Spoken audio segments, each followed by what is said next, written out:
ফিরলাম বিরতির পর। যে খবরে অবশ্যই নজর রাখতে হচ্ছে, এই মুহূর্তে সবচেয়ে বড় ব্রেকিং বলা যেতে পারে এডিসি প্রশ্নপত্র ফাঁস কাণ্ডে এবার একেবারে রাজ্যের দিকে আঙুল তুললেন পাতাল কন্যা, যাকে বলা যায় যে এডিসির প্রশ্নপত্র ফাঁস কাণ্ডে কেন নর্মাল কমিটি, এমনটাই প্রশ্ন করেছেন রাজ্যের উদ্দেশ্যে তিনি।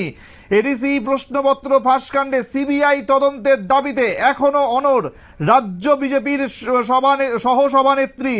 নিট দুর্নীতি নিয়েও সরব পাতাল কন্যা, কবে হবে শাস্তি, প্রশ্ন জনজাতি নেত্রীর। আমরা তার সঙ্গে টেলিফোন লাইনে যোগাযোগ করেছিলাম, তিনি ঠিক কি জানিয়েছিলেন শুনুন।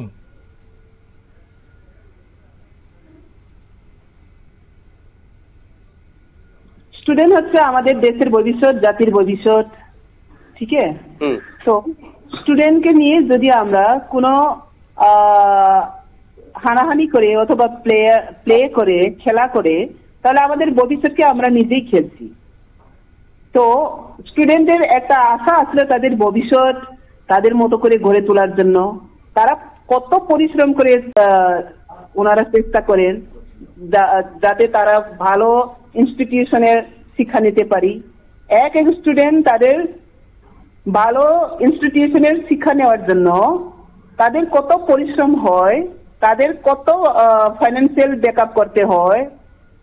তো তার উপরে যদি কোনো অশুভ শক্তি বলতে পারি, সেখানে যদি কোনো ইনজাস্টিস বলতে পারি, করাপশন বলতে পারি, তো সেখানে যদি এইরকম পেপার আউট, প্রশ্ন লিক এইরকম হয়, তাহলে আমাদের পুরা জগৎকেই আমি বলতে ইচ্ছা করি, আমাদের পুরা সমাজকেই সেটা লজ্জিত করে তোলে। তো কথায় আছে, এক ড্রপ, এক ফোঁটা কেরোসিন পুরা এক কলসি জলকে ও খারাপ করতে পারি। তো কিছু লোক সমাজে এইরকম যে করাপশন আছে, যারা পেপার আউট করে বিজনেস করতে চায় এবং বিজনেস করে আসছে, তাদেরকে কঠোর শাস্তি দেওয়ার দরকার। আর যতদিন না পর্যন্ত এইরকম কঠোর শাস্তি না হয়, রাজ্যে এবং দেশের এইরকম চলতেই থাকবে এবং আমাদের ভবিষ্যৎ, যে স্টুডেন্টের ভবিষ্যৎ এবং সমাজের ভবিষ্যৎ, সেটা অনিশ্চয়তা হয়ে থাকবে। সেজন্য আমি এক্সাম্পলারি হিসেবে বলতে চাই, কিছুদিনের আগে আমরা দেখতে পাচ্ছি ত্রিপুরাতে এডিসি এরিয়াতে প্রশ্ন লিক হচ্ছে। তো সেখানে এখন পর্যন্ত নর্মাল কমিটি গঠন করে বসিয়ে রেখেছে, কোনো অ্যাকশন ছিল না। সিবিআই তদন্ত করে কে সেখানে ম্যান যে গেম প্লেয়ার, ওকে শনাক্ত করে পানিশমেন্ট দেওয়া দরকার। কিন্তু আজকে কি দেখতে পাচ্ছি? আমরা দেখতে পাচ্ছি না কোনো অ্যাকশন। তো এখন নিটের ব্যাপারেও লাখো লাখো স্টুডেন্টের একটা আশা ছিল, তাদের স্বপ্ন ছিল তারা একটা ভবিষ্যৎ গঠন করার জন্য একটা ভালো রেজাল্ট করব। এক বছরে বা 2-3 বছরে যারা প্র্যাকটিস নিয়েছে, তাদের পরিশ্রমকে জলে। আপনারা শুনলেন, স্পেসিফিক্যালি তিনি কিন্তু বললেন যে এখানে নরমাল কমিটি কেন গঠন করা হয়েছে, কেন এখনো পর্যন্ত সিবিআই এর হাতে এই ঘটনার তদন্ত তুলে দেওয়া হয়নি, এখনো পর্যন্ত কেন যে মূল অভিযুক্ত তাকে এখনো পর্যন্ত ধরানো, সম্ভবত যদি সিবিআই এর হাতে এই মামলাটি থাকতো কেন হয়নি। আরো একবার আপনাদের শোনাবো তিনি ঠিক কি বলেছেন, শুনুন। এইরকম চলতেই থাকবে এবং আমাদের ভবিষ্যৎ, যে স্টুডেন্টের ভবিষ্যৎ এবং সমাজের ভবিষ্যৎ, সেটা অনিশ্চয়তা হয়ে থাকবে। এর জন্য আমি এক্সাম্পলারি হিসেবে বলতে চাই, কিছুদিনের আগে আমরা দেখতে পাচ্ছি ত্রিপুরাতে এডিসি এরিয়াতে প্রশ্ন লিক হচ্ছে। তো সেখানে এখন পর্যন্ত নর্মাল কমিটি গঠন করে বসিয়ে রেখেছে, কোনো অ্যাকশন ছিল না। সিবিআই তদন্ত করে কে সেখানে ম্যান যে গেম প্লেয়ার, ওকে শনাক্ত করে পানিশমেন্ট দেওয়া দরকার। কিন্তু আজকে কি দেখতে পাচ্ছি? আমরা দেখতে পাচ্ছি না কোনো অ্যাকশন। তো এখন নিটের ব্যাপারেও লাখো লাখো স্টুডেন্টের একটা আশা ছিল, তাদের স্বপ্ন ছিল তারা একটা ভবিষ্যৎ গঠন করার জন্য একটা ভালো রেজাল্ট করব।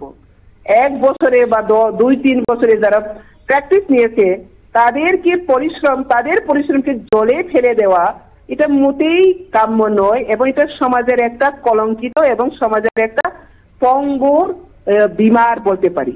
তো সেই ক্ষেত্রে আমি নিজে ব্যক্তিগত হিসাবে একদম স্ট্রং কন্ডেম করি, এবং শুধু কন্ডেম নয়, এটা শাস্তি হওয়া দরকার।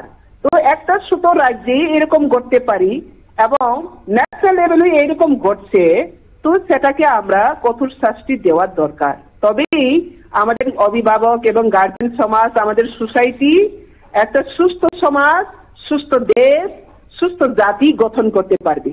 যতক্ষণ না পর্যন্ত এইরকম কলুষিত করাপশনকে আমরা পানিশমেন্ট দিতে না পারি, ততক্ষণ পর্যন্ত আমাদের দেশের ভবিষ্যৎ, জাতির ভবিষ্যৎ সবই এক অন্ধকারে ডুবে থাকবে।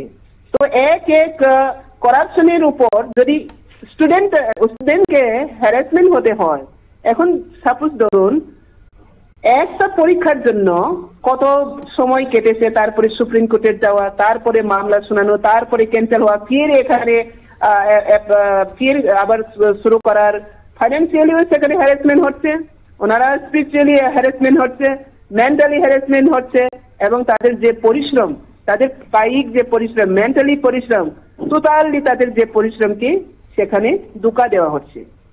তো এই ক্ষেত্রে আমাদেরকে সবাই এগিয়ে আসতে হবে, সরকার এগিয়ে আসতে হবে, সমাজ এগিয়ে আসতে হবে, শিক্ষক মহল এগিয়ে আসতে হবে, অভিভাবক মহল এগিয়ে আসতে হবে, এবং বিশেষ করে যাদের জন্য আমরা সব সময় ভাবি, আমাদের ইয়াং জেনারেশন, ইউথ সমাজ, স্টুডেন্ট সমাজ, তাদেরকে আরো অগ্রণী ভূমিকা নিতে হবে। কেননা এরকম করাপশন সমাজের কিছু দুষ্ট লোকের জন্য পুরা সমাজ কলুষিত হয়। সেটাকে আমরা কঠোর শাস্তি দেওয়ার জন্য সবাই সোচ্চার হতে হবে। এবং আমার ব্যক্তিগতভাবে এডিসি যখন করাপশন হয়েছিল, তখন আমি সিবিআই তদন্ত দাবি করেছিলেন। এখনো আমি এই ন্যাশনাল লেভেলে যেটা কলুষিত রূপ ছড়াচ্ছে, সেখানে ওই সঠিক তদন্ত করে যে দোষী, যে কোনো ব্যক্তি হোক, যে কোনো পার্টি হোক, যে কোনো ডিপার্টমেন্টের লোকই হোক, যে সমাজদ্রোহী বলতে পারি, ভবিষ্যৎ দ্রোহী বলতে পারি, যে সমাজ এবং ভবিষ্যতের জন্য ক্ষতিকর, তাদেরকে শনাক্ত করে আইনি শাস্তি ব্যবস্থা নেওয়া হোক, সেটাই আমার আপিল থাকছি। Thank you. Thank you. যে শব্দবন্ধগুলো উনি ব্যবহার করেছেন সেগুলো আপনারা শুনতে পেলেন যে কোনো অ্যাকশন নেওয়া হয়নি। আরো একটি শব্দবন্ধ ইউজ করেছেন যে গেম প্ল্যানার, তাকে কিন্তু এখনো গ্রেফতার করা হয়নি। সিবিআই এর হাতে এখনো পর্যন্ত যদি দিয়ে দেওয়া হতো, তাহলে হয়তো যে এই গেম প্ল্যানার, তাকে কিন্তু গ্রেফতার করা সম্ভব হতো। এমন সব শব্দবন্ধ তিনি ব্যবহার করেছেন, এবং যে নর্মাল কমিটি কেন গঠন করা হয়েছে তা নিয়ে রীতিমতো তার ক্ষোভ তিনি উগরে দিলেন। যারা ছাত্রছাত্রী, তাদের ভবিষ্যৎ নিয়ে খেলা চলছে, এমন মন্তব্য করতেও শোনা গেল পাতানকোল্লা জামাতিয়াকে। আমরা কথা বলবো আরো বিস্তারিত। আমাদের সঙ্গে নিউজ রুম থেকে জুড়ছেন আমাদের প্রতিনিধি বিপ্লব চন্দ্র। বিপ্লব, যে সমস্ত শব্দবন্ধগুলো উনি ব্যবহার করলেন, যা বললেন, তাতে কি কোনো রকম ভাবে তার দল কোনো রকম ভাবে চাপে পড়ে গেল? দেখো, একটা জিনিস চাপে পড়ার বিষয়, কারণ বিজেপি দলের সহসভাপতি এবং জনজাতি নেত্রী যদি সেটা বুঝতে পারেন, এবং সেই জিনিসটা তিনি পরিষ্কারভাবে বলেছেন যে বর্তমান সময়ে নেট এবং ইউজিসি নিয়ে যখন শোরগোল গোটা দেশ এবং গোটা রাজ্য, তো তার ফাঁকে কেন যে এই এডিসিতে যখন প্রশ্নপত্র ফাঁস হলো, সেই জায়গায় কেন একটা নর্মাল কমিটি গঠন করা হলো? বিজেপি সরকার যদি দেশের মানুষের, দেশের শিক্ষা ব্যবস্থার সার্বিক উন্নতি করতে চায়, রাজ্যের শিক্ষা ব্যবস্থার ছাত্রছাত্রীদের আমূল পরিবর্তন করতে চায়, তাহলে কেন সেখানে একটা নর্মাল কমিটি গঠন করা হলো, এবং সেখানে কেন এই দায়িত্বটা সিবিআই এর হাতে তুলে দেওয়া হলো না? এবং এই প্রশ্নপত্র ফাঁস কাণ্ডে যারা জড়িত রয়েছে তাদেরকে আড়াল করতে চাইছে, সেটাই কিন্তু বড় প্রশ্ন বা বড় চ্যালেঞ্জ। যার কারণেই কিন্তু শাসক দলীয় সহ সভাপতি কিন্তু নির্দ্বিধায় অনর্গল বলে দিলেন যে কোথায় গলদ রয়েছে এবং দলের অভ্যন্তরে একটা গলদ রয়েছে, যার কারণেই কিন্তু শাসক দল সেটাকে সিবিআই এর হাতে তুলে দিচ্ছে না। এবং এর কারণে আগামী দিনেও একটা প্রশ্রয় পেতে পারে বলে, বা আগামী দিনে প্রশ্নপত্র ফাঁস হওয়ার যে এরকম ঘটনা ঘটতে পারে, কারণ সেখানে কোনো অ্যাকশন নিচ্ছে না শাসক দল, মুখ্যমন্ত্রী থেকে শুরু করে। কারণ বর্তমানে মুখ্যমন্ত্রীর হাতে রয়েছে শিক্ষা দপ্তরের দায়িত্ব। সেই জায়গায় দাঁড়িয়ে যেখানে যে এডিসি এলাকাতে প্রশ্নপত্র ফাঁস, সেখানে কি দেখা গেল, একটা নর্মাল কমিটি গঠন করা হলো। কিন্তু সেই নর্মাল কমিটি কি করছে, বা নর্মাল কমিটি কেনই বা গঠন করা হলো, যার অভ্যন্তরে এতগুলো ছাত্রছাত্রীদের ভবিষ্যৎ নিয়ে ছিনিমিনি খেলা করা হলো। এবং সেখানে এই নর্মাল কমিটির অ্যাকশন কি হবে বা কোথায় রয়েছে এবং কোথা থেকে তার সূত্রপাত, সেটাও কিন্তু যে বের করা জরুরি। এবং আগামী দিনের শিক্ষা ব্যবস্থা, রাজ্যের ছাত্রছাত্রীদের, কোমলমতি ছাত্রছাত্রী যারা রয়েছে, তাদের ভবিষ্যৎ পরিকল্পনা নিয়ে যে রাজ্য প্রশাসন বা রাজ্যের শাসক দল যেভাবে মুখ লুকিয়ে রয়েছে বলে মনে করছেন, সেটা কিন্তু স্পষ্ট ভাষায় কিন্তু তিনি বলে দিলেন। এবং তাতে এটা পরিষ্কার হলো যে দেশের এবং রাজ্যের অভ্যন্তরের যে প্রশ্নপত্র ফাঁস হওয়ার ঘটনা, সেই ক্ষেত্রে অনেকটাই একই জায়গায় একই ফন্দিতে রয়েছে। সেটা কেন্দ্রীয়ভাবে যদি হয়ে থাকে নিট, নেট এবং ইউজিসির ক্ষেত্রে, সেটার প্রসারিত জায়গাটা অনেকটাই প্রসারিত। কিন্তু এই যে ছোট্ট জায়গা ত্রিপুরাতে, যেখানে মানে ধরতে গেলে এডিসি এলাকার প্রশ্নপত্র ফাঁস, দুটো জায়গার মধ্যে পৃথক হলেও দুটো প্রশ্নপত্রের কিন্তু একই ধরন, একই কায়দা হতে পারে। এবং তার জন্য যারা এই সমস্ত ব্যাপারে রয়েছেন, জড়িত রয়েছেন, প্রশাসনের যে ঊর্ধ্বতন আমলারা রয়েছেন, সেই সমস্ত তাদের বিষয়ে কিন্তু আরো বেশি সজাগ এবং সতর্ক থাকা দরকার। তার পাশাপাশি কড়া মনোভাব নেওয়া দরকার। কারণ সেটা যদি সূত্রপাত বা শুরু থেকেই এই জায়গায় না করা হয়, তাহলে আগামী দিনের যেমন প্রশাসনের তরফ থেকেও আঙুল উঠবে, প্রশাসন যেরকম ভাবে কলঙ্কিত হবে, ঠিক তেমনি কিন্তু ছাত্রছাত্রীদের যে ভবিষ্যৎ কিন্তু একটা অন্ধকারে চলে যেতে পারে। অর্থাৎ তার কারণে কিন্তু এই বিজেপির যে সহসভাপতি রয়েছেন, যে উপজাতির নেত্রী, তিনি কিন্তু নির্দ্বিধায় সেটা বলেছেন যে আমরা ভোট চাইবো, আমরা জনগণের কাছে চাইবো রাজ্যের উন্নতি, দেশের উন্নতি, সার্বিক উন্নতি। কিন্তু উন্নতির যে জায়গায় বা শিক্ষা ব্যবস্থা যেটা দিয়ে সিঁড়ি, ভবিষ্যতের সিঁড়ি, সেখানেই কিন্তু কোমর ভেঙে দেওয়া হচ্ছে। এবং সেই ক্ষেত্রে প্রশাসনের একটা ঊর্ধ্বতন কর্তৃপক্ষ বা আমলারা সেখানে জড়িত রয়েছে, যার কারণে সিবিআই তদন্ত বা উচ্চ আদালতের যে রায় বা সিবিআই এর হাতে দেওয়া হচ্ছে না। এবং সেখানে সেই জায়গাগুলিকে বা দুর্বল জায়গাগুলিতে বা কলঙ্কিত জায়গাগুলোকে সেখানে ধামাচাপা দেবার চেষ্টা চলছে। এরকমই কিন্তু ইঙ্গিতটা দিয়ে দিলেন। এবং তার পাশাপাশি নিট, নেট এবং ইউজিসি ব্যাপারেও যে সমস্ত ঘটনা হয়েছে, তারও কঠোর শাস্তি বা গঠনমূলক বা সিবিআই এর হাতে তুলে দিয়ে গঠনমূলক শাস্তির দাবি করলেন কিন্তু তিনি।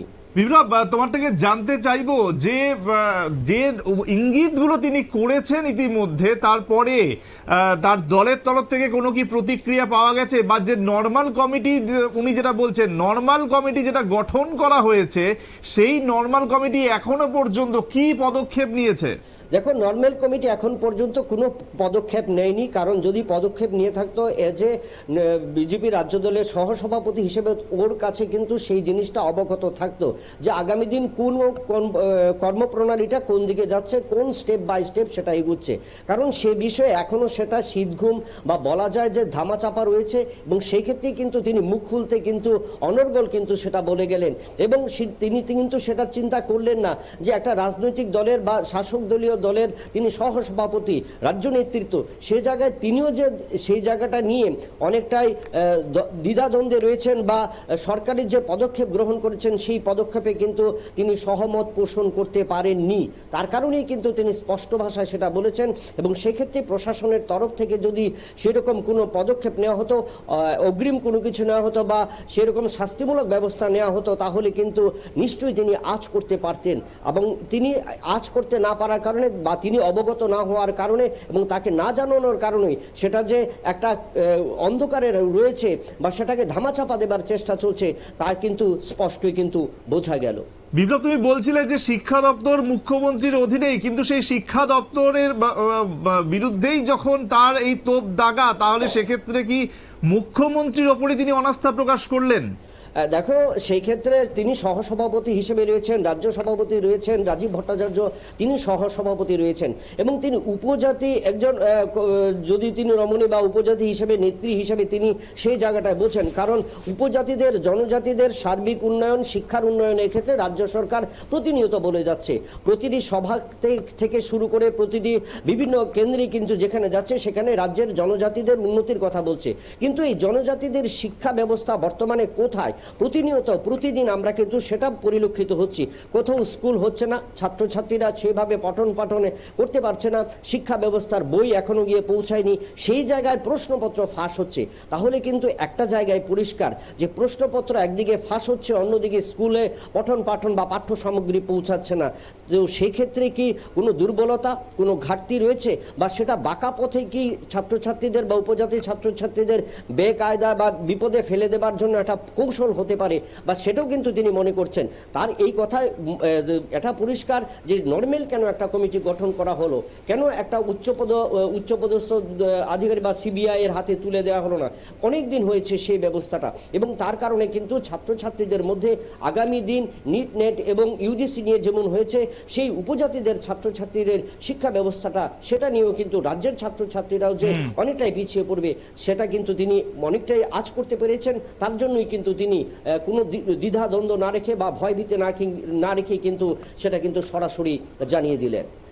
একেবারে অনেক ধন্যবাদ বিপ্লব তোমাকে। বিপ্লব চন্দ আমাদের প্রতিনিধি নিউজরুম থেকে সরাসরি আমাদের সঙ্গে জুড়েছিলেন, এবং তিনি কিন্তু পরিষ্কার জানালেন গোটা ঘটনাটা ঠিক কি, এবং এখনো পর্যন্ত পাতালকোন্ডা জামাতিয়া তিনি যে অভিযোগ করেছেন তাতে একটু হলেও কিন্তু চাপ তৈরি হয়েছে তার দলের অন্দরে, এবং আগামী দিনে তার দল কি পদক্ষেপ করে সেদিকে আমাদের অবশ্যই নজর থাকবে। আপনাদের জানিয়ে রাখবো আরো একবার যে এডিসি প্রশ্ন ফাঁস কাণ্ডে এবার রীতিমতো কিন্তু নিজের ক্ষোভ উগরে দিয়েছেন পাতালকোন্ডা জামাতিয়া। তিনি বলেছেন যে এখনো পর্যন্ত কিন্তু যে মেন যে গেম প্ল্যানার তাকে গ্রেফতার করা সম্ভব হয়নি, কারণ সিবিআই এর হাতে তদন্ত যায়নি, বরং একটা নর্মাল কমিটি গঠন করে দেওয়া হয়েছে। এই নর্মাল কমিটি নিয়ে তিনি কিন্তু কোনো রকম ভাবেই খুশি নন, এবং পরোক্ষে তিনি কিন্তু আঙুল তুলেছেন মুখ্যমন্ত্রীর অধীনে থাকা শিক্ষা দপ্তরের দিকেই। নিচে আরো একটা বিজ্ঞাপন বিরতি, সঙ্গে থাকুন।